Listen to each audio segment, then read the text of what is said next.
నమస్తే అండి. ఎలా ఉన్నారు అని అడిగే పరిస్థితుల్లో కూడా నేను చెప్పలేను. మీ పరిస్థితి చూస్తుంటుంటే బాగున్నారా అని కూడా నేను అనలేకపోతున్నాను. అస్సలు బాలేరని నాకు అర్థమవుతుంది. మీరు ముందు లేవగలుగుతారా? లేవగలుగుతారా? పడుకుని మాట్లాడలేరా? నేను కూర్చుంటానులేండి, పర్వాలేదు. లేవగలరా? సాయం పట్టమంటారా? పట్టుకో. సరే చూసారు కదండి. సరే సరే సరే నెమ్మదిగా కూర్చొని మీరు కూర్చొని పర్లేదు పర్లేదు, నేను కూర్చుంటాను. మీరు స్లోగా. నేను దీని మీద నిలబడలేనమ్మా. అక్కర్లేదమ్మా, లేస్తాను. అమ్మయ్యా అమ్మా. గుర్తుపట్టారా అండి? చాలా ఇంటర్వ్యూస్ ఇప్పటికే ఇచ్చున్నారు. పావలా శ్యామల గారు 300 పైచిలుకు సినిమాలలో నటించారు. పెద్ద పెద్ద అగ్ర హీరోలతో వాళ్ళ కాంబినేషన్స్లో నటించిన పావలా శ్యామల గారు చూస్తుంటుంటే నాకైతే నోట్లో నుండి మాట కూడా రావట్లేదండి. దయనీయమైన పరిస్థితి అని కూడా నేను అనలేను, అంతకన్నా కడు దయనీయమైన పరిస్థితి అంటారేమో. మనం చూడొచ్చు, సరిగ్గా చేతులన్నీ వణికిపోతున్నాయి. కాళ్ళు చూడండి ఎంత ఉబ్బిపోయాయో, వాచిపోయాయో. యాక్చువల్గా స్వాతంత్ర దినోత్సవానికి సంబంధించి కొంతమంది వృద్ధులతో మాట్లాడడం కోసం మేము వచ్చామండి. అనుకోకుండా పావలా శ్యామల గారిని ఇక్కడ చూసి నేనైతే షాక్ అయ్యాను. ఏంటి పావలా శ్యామల గారు ఇక్కడ ఉన్నారు అని. అమ్మ, మొదటగా మీరు చెప్పండి, మీరు ఒక ఇంట్లో ఉండగా నేను ఒక వీడియో చూశాను మీ అమ్మాయితో పాటు. ఓకే, బట్ మీరేంటి ఇక్కడ? అమ్మాయికి ఆపరేషన్ అయ్యి చాలా రోజులు అయింది. పీజీ జరిపి చేయించలేక అమ్మాయికి కాళ్ళు అది నడవలేదు. నాకు ఇలా సడన్గా పడిపోయి గుండె హార్ట్లో 3 హోల్స్ ఉన్నాయి. పార్కింగ్ సెన్స్, ఇలా ఒళ్ళంతా వణుకొచ్చేస్తుంది. నడవలేకపోతున్నా. కాళ్ళు లేకుండా పోయినాయమ్మా. కాళ్ళు ఉంటే ఎంత కష్టమైనా ఇంట్లోనే ఉండేవాళ్ళం. ఇంట్లో ఉంటే చేసేవాళ్ళు లేక ఓల్డ్ ఏజ్ హోమ్లకి తిరుగుతున్నాను. మరి ఇంత దూరం ఎందుకు వచ్చారమ్మా? ఇది ఎక్కడో ఒక పల్లెటూరు లాగా అనిపిస్తుంది. ఇక్కడ సరైన సదుపాయాలు లేవు, పైగా మీ కండిషన్ బాగాలేదు. ఒకవేళ గబుక్కుని హాస్పిటల్కి వెళ్ళాలి అని అంటే తీసుకువెళ్ళే నాదుడు కనిపించడం లేదు. మరి ఎంత దూరంలో ఉంటే ఏ అర్ధరాత్రో అపరాత్రో మీకు ఏదైనా ఇబ్బందికరమైన పరిస్థితి వస్తే ఎలా? మరి ఇక్కడ ఉండలేము. కానీ తాత్కాలికంగా ఏమైందంటే ఈ వీడియోలు ఇప్పటికి 5-6 ఇంటర్వ్యూలు ఇచ్చాను. భగవంతుడు పాప ఈ బాధ భరించలేకుండా అమ్మా ఇవ్వనండి, మాకు ఇంటర్వ్యూ ఇవ్వటం ఇష్టం లేదమ్మా. అమ్మాయి నేను నా ప్రాణం పోయిందని, నేను చచ్చిపోయానని మెసేజ్లు పెట్టారు మహానుభావులు, కొంతమంది పుణ్యాత్ములు. ఎవరు పెట్టారో నాకు తెలియదు. ఈ ఇంటర్వ్యూలు ఇవ్వటానా నాకెవరు హెల్ప్ చేయలేదు సరికదా. చేయలేదన్నా, చేశారు కొంతమంది. కానీ చాలా బ్రతిమలాడితే అప్పుడు 5-10 నిమిషాలు మాత్రమే మాట్లాడతాను అని ఒప్పుకున్నారండి. చాలా బ్రతిమలాడాను. శ్యామల గారు, నేను ఒక మాట అడుగుతాను, మీరు బాధపడకూడదు. అంటే మీరు కొన్ని ఇంటర్వ్యూస్ నేను చూశానండి, మీకు బాగానే కొంతమంది ఆర్థిక సాయం చేశారు. ఇండస్ట్రీ నుంచి సాయి ధరమ్ తేజ్ గారు 5 లక్షలు ఇచ్చారు. ఇప్పుడేమో అసలు డబ్బులే లేవంటున్నారు. మరి ఇచ్చారు కదండి డబ్బులు, సాయం అందింది కదా మీకు? ఎన్నో రూమర్లు, ఎన్నో అపవాదులకి ఎంత పాపం చేసిన 50 సంవత్సరాల ఆర్టిస్ట్గా బతికి ఆయన 2 years క్రితం షూటింగ్లో ఉన్నానమ్మా, మీకు హెల్ప్ చేస్తానని చెప్పారు. తర్వాత పాప ఆయన చాలా యాక్సిడెంట్ అయ్యి ప్రాబ్లంలో ఉండి నా వీడియోలు చూసారా, ఆయనకే గుర్తొచ్చిందా. ఫోన్ చేసి 1 lakh పంపించారు. 2 జర్నలిస్టుల్ని వీడియో తీసుకొని 1 lakh ఇస్తున్నామని చెప్పి ఇచ్చారు. 5 లక్షలు ఇచ్చామని ఇంత ఛానల్లో వచ్చినాయిట. ఇక్కడ ఈ హోమ్ ఓనర్ నిలబడి చూసిందాన్ని, ఆవిడ కింద రాసి పెట్టిందిట, నేను అక్కడే ఉన్నాను, 5 లక్షలు ఇవ్వలేదు, 1 లక్ష ఇచ్చారు, ఎందుకంటే రాస్తారు అంటే. అది చూసిన వాళ్ళు వెంటనే నాకు ఫోన్లు చేశారు. 5 లక్షలు సాయి ధర్మ తేజ్ గారు ఇచ్చారట, మాకు ఇవ్వాల్సిన 20,000 ఇవ్వండి, మాకు ఇవ్వాల్సిన 30,000 ఇవ్వండి అని అప్పులు వాళ్ళంతా పీక్కు తింటాం మొదలుపెట్టారు. అయ్యో నాకు సాయి ధర్మతేజ్ గారు తలుచుకుంటే 5 లక్షలు కాదు 10 లక్షలు కూడా ఇవ్వగలరు. కానీ ఆయన సహృదయంతో 1 లక్ష ఇచ్చారు. మళ్ళీ మాట్లాడే అవకాశం వస్తే మీరు ఇవ్వకపోయినా రామ్ చరణ్ గారు మీ చుట్టాలే కదా, ఆయనతో ఒక్క మాట చెప్పండి నా దీనస్థితి. చిరంజీవి గారు బిజీగా ఉన్నారు, వాళ్ళంతా రాజకీయాల్లో చాలా హై లెవెల్లో ఉన్నారు. నా గురించి అనాథను పట్టించుకునే స్థితిలో వాళ్ళు లేరు, వాళ్ళకి నేను చెప్పుకోలేను. కనీసం రామ్ చరణ్ గారికి చెప్పండి అని అందామని అనుకున్నాను. నాకు 5 లక్షలు సాయి ధర్మతేజ్ గారు ఇవ్వలేదు. ఇచ్చానని ఆయన ఒక్క మాట మైక్లో చెప్తే నేను ఒప్పుకుంటా తప్పకుండా. ఆయన అట్లా చెప్పలేరు, ఆయన కూడా బాధపడి ఉంటారు. ఎందుకురా ఇలా చేశారని. ఛానల్ ఎవరు పుట్టించారో 5 లక్షలు నాకు ఇస్తే ఫస్ట్ నేను మా అమ్మాయి కాలు బాగు చేయించుకుంటా.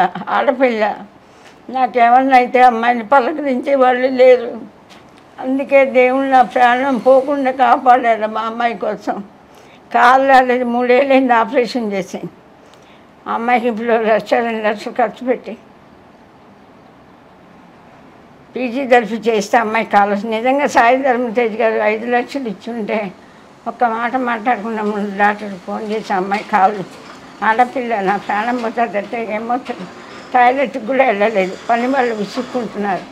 హోములో చేయలేక, పని వాళ్ళకి లంచాలు ఇవ్వలేక హోములు నాన్ వెజ్ ఉంది సార్. మేము బ్రాహ్మణం ఏమన్నానండి, మేము బ్రాహ్మణులు అంటే తప్పట. ఒక మాట తిట్టుకుని బ్యాంబలు అంటుంది. బ్యాంబలు వచ్చి సాయం చేశారా అదంటే కులం చెప్పుకోకుండా ఎవరున్నారు, మేము కాపులం మేము కమ్మలం అని చెప్పుకోవటం తప్ప.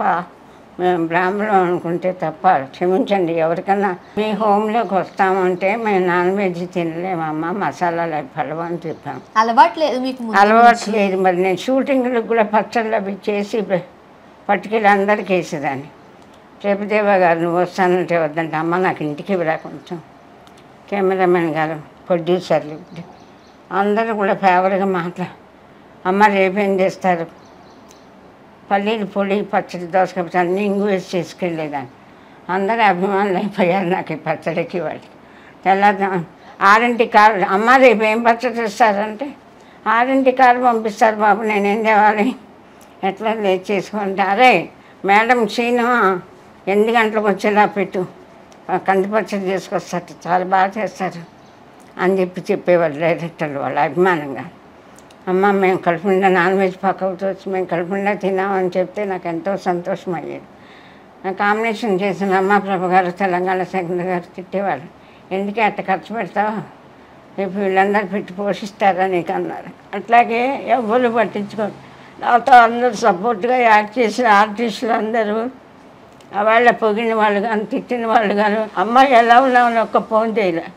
నాటక రంగంలో 50 సార్లు సన్మానం చేశారు. అదే అంత అవార్డులు వచ్చినాయి కానీ అపార్ట్మెంట్లు కొనుక్కోలేదు నేను. కాదమ్మా, 300 పైచులకు సినిమాలు చేశారు, పెద్ద పెద్ద హీరోలతో చేశారు. అమ్మ నేను హీరోయిన్ కాదు. మీరు దాచిపెట్టుకోలేకపోయారు. ఏం లక్షలు ఇచ్చారమ్మా నాకేమన్నా? అప్పట్లో అడగకూడదు నేను, కానీ ఎంత ఇచ్చేవారు మరి మీకు? ఫస్ట్ 2,000తోనే స్టార్ట్ చేశారు నాకు. నేను నాటక రంగం నుంచి వచ్చాను కదా, ఎంత అడగాలమ్మా మీరు డిమాండ్ చేయకండి, కొంచెం పేరు వచ్చేదాకా ఎవరు పిలవరు అని చెప్పారు ఒక ఆయన. అందుకని ఎంత ఇస్తారని అడిగేదాన్ని కాదు. అసలు ఇందిరా సినిమాకి చిరంజీవి గారు కూడా అన్నారు, ఆయనతో చెప్తే ఎక్కువ ఇప్పించేవారేమో. మిమ్మల్ని పిలవలేదా ఫంక్షన్కి? ఇందిరా ఫంక్షన్ విజయవాడలో చేశాట. చిరంజీవి గారు చాలా బాగా మాట్లాడారు. మీరు రాలేదా ఫంక్షన్ కానీ ఠాగూర్ సినిమాలో అడిగారు కనపడి. పిలవలేదండి అంటే పిలవలేదా మిమ్మల్ని అని ఆశ్చర్యపోయారు ఆయన. 10,000 అడ్వాన్స్ ఇచ్చారు. మళ్ళీ ఇవాళ 80 రోజులు డేట్లు ఇచ్చారు. 80 రోజులు చేశారు.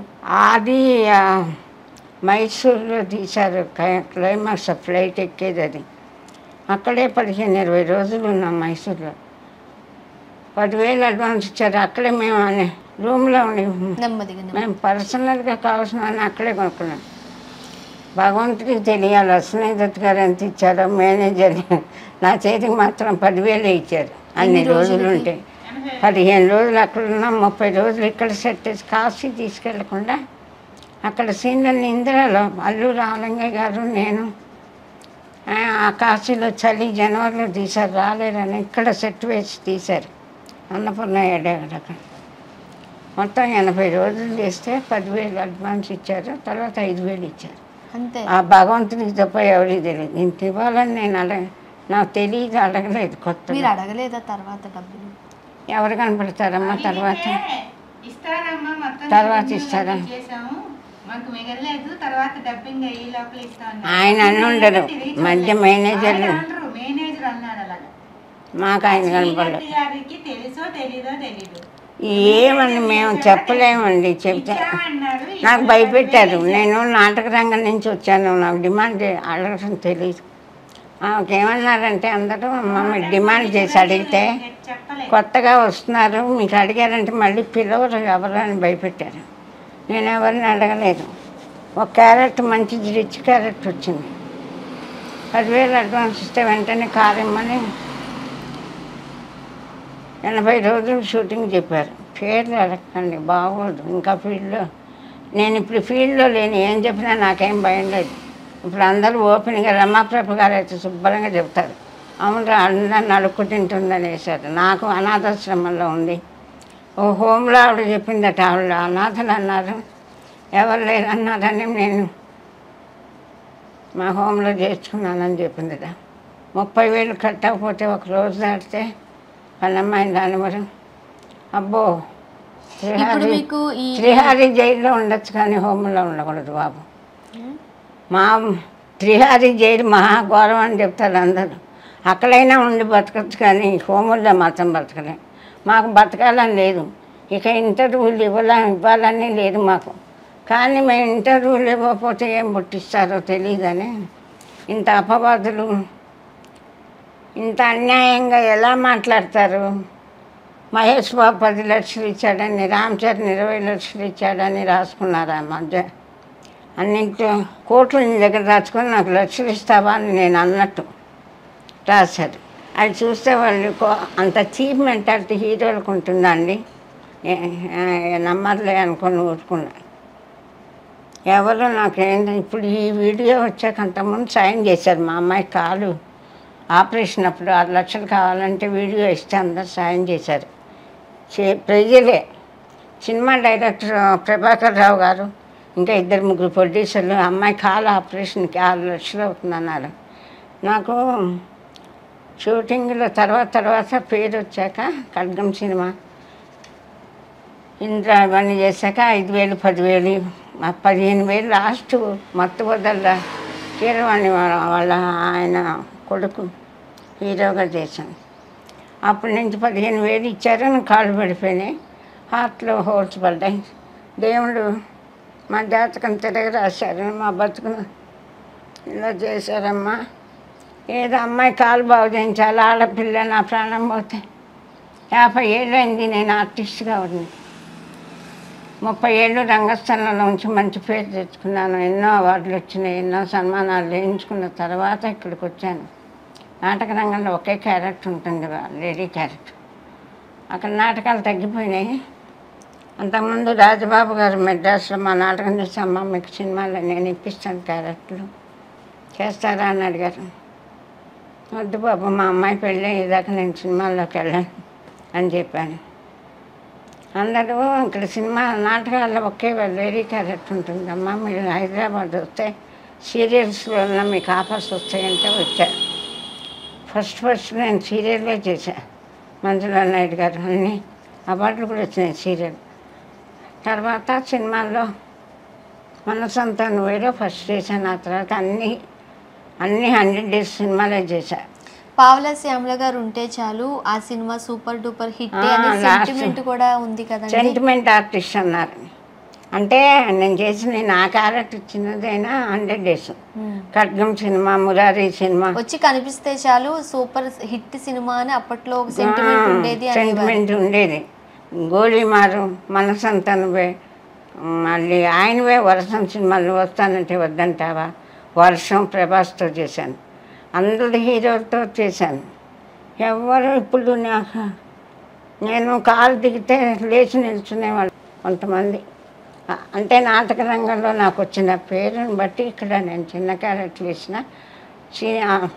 నాకు ఒక అసిస్టెంట్ ఇచ్చేవాళ్ళు, పచ్చళ్ళు తీసుకెళ్ళి అందరి అభిమానాన్ని సంపాదించుకున్నాను. వెళ్ళగానే లేచి నిలబడి షేక్ హ్యాండ్ ఇచ్చిన మీరు కార్పొరేషన్ దీవించండి అమ్మా అని. నాటక రంగంలో సంపాదించుకున్న పేరుని బట్టి ఇక్కడ పెద్ద ఆర్టిస్ట్గానే చూశారు అందరూ, డైరెక్టర్లు, ప్రొడ్యూసర్లు. ఎట్లన్నా క్యారెక్టర్లు ఇచ్చారు కానీ అమ్మ బతకటానికి సరిపోయిన డబ్బులు ఇచ్చేవారు కానీ బాగుపడే వేషాలు రాలే, బాగుపడే వేషాలు ఇవ్వలే. ఇప్పుడు కట్గా గోళీమార్లు అందరూ సరిలో పెట్టుకుంటున్నారు. బాగా ఎవరికి బాయ్ మా షారుఖ మా ఆయన పెళ్ళానికి లైలాగ్ ఫేమస్. ఆంధ్ర వాళ్ళలో కూడా నెల్లూరు నుంచి నాకు ఫోన్లు చేశారు. సినిమా అయిపోయాక వెళ్ళిపోయేటప్పుడు మళ్ళీ నా సీన్ వేసేవాళ్ళట. పూర్వకాలంలో జనగణమన వేసినట్టు అందరూ ఆ సీన్ చూసి ఇది అయ్యేవాళ్ళట. రామానాయుడు గారు కూడా ఒకసారి నేను బస్ స్టాప్లో చూస్తుంటే ఆ సందులో వెళ్తూ నన్ను చూసి మళ్ళీ వెనక్కి వచ్చి బాగా చేసాము, అందులో నవ్వు వచ్చింది, నేను ఎప్పుడైనా బాగాలేనప్పుడు అది పెట్టుకుంటాను ఆ సీన్ అన్నారు. అట్లా అంటే సెంటిమెంట్గా హిట్ సినిమాల్లో నేను ఉన్నానని సంతోషం. వచ్చాయి కానీ ఆర్థికంగా అదే చెప్తున్నా, బతకే వేషాలే తప్ప బాగుపడే వేషాలు మనకేమి రాలేదు, డబ్బులు ఇవ్వలేదు. ఎవరు అడిగితే పెట్టిన పిల్లవరేమో అని భయం. చిత్ర పరిశ్రమలో ఇలా ఇబ్బందులు పడుతున్న వాళ్ళకి మనకి చిత్రపురి కాలనీలో ఇల్లులు ఇచ్చారు. మరి అక్కడ మీరు ఒక్కొక్క ఇల్లు సంపాదించుకోలేకపోయారు. అడిగాను నేను భరద్వాజ్ గారిని ఒకసారి అడిగాను, అంతకుముందు ఎవరిని చాలా మందిని అడిగాను. 1,50,000 ఎంతో కట్టండి మీకు ఇస్తారని చెప్పారు. నేను అక్కడికి వెళ్ళి చూశాను, రెంట్కైనా ఉందామని. అప్పట్లో నా దగ్గర 1,50,000 మా ఒక సినిమా వస్తే 50,000 ఇస్తామంటే 10,000 అడ్వాన్స్ ఇచ్చేవాళ్ళు, మధ్యలో 10,000 ఇచ్చేవాళ్ళు. డబ్బింగ్ అయ్యాక ఇస్తామనే వాళ్ళు కొంతమంది ఇవ్వలేదు, కొట్టారు. పేర్లు అడగండి. కొంతమంది ఇచ్చేవాళ్ళు. సినిమా హిట్ అయితే ఎవరు పట్టించుకునేవాళ్ళు, మళ్ళీ పిలిచేవాళ్ళు కాదు. సినిమా ఫీల్డ్ గురించి హీరోలే చెప్తారు మాకు ఇవ్వలేదు అనేసరి.